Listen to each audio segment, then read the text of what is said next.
Hello everyone, आज का topic है रिफ्लेक्शन ऑफ लाइट। तो रिफ्लेक्शन ऑफ लाइट को हिंदी में कहते हैं प्रकाश का परावर्तन। परावर्तन में आपको ध्यान रखना है कि एक परावर्तक सतह होती है या रिफ्लेक्टिंग सरफेस होता है।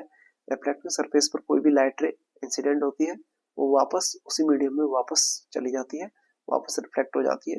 इस फिनोमेना को रिफ्लेक्शन बोलते हैं।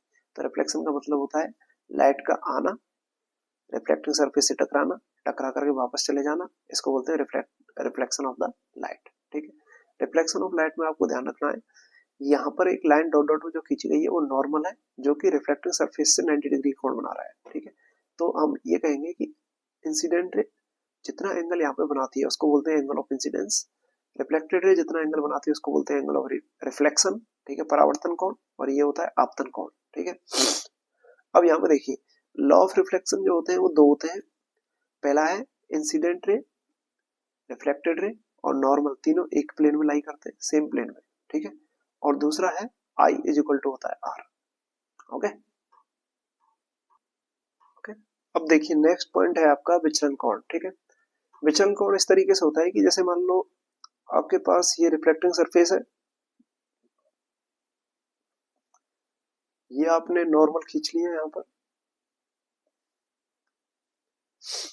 तो ये इंसिडेंट रे है,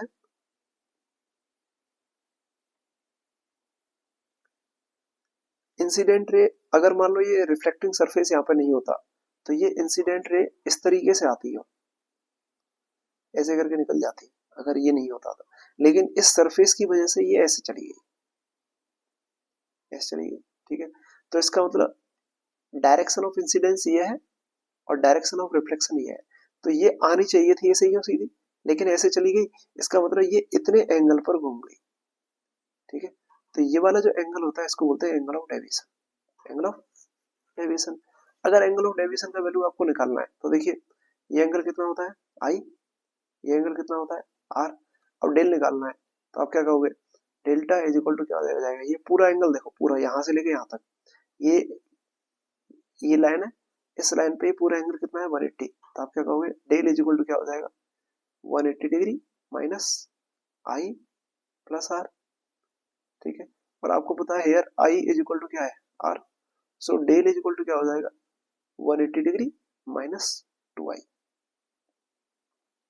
तो अगर आपको रिफ्लेक्शन की फिनोमेना में एंगल ऑफ डेविएशन पूछता है तो आपका आंसर होगा 180 डिग्री माइनस 2i। ओके, तो ये होता है angle of deviation in reflection.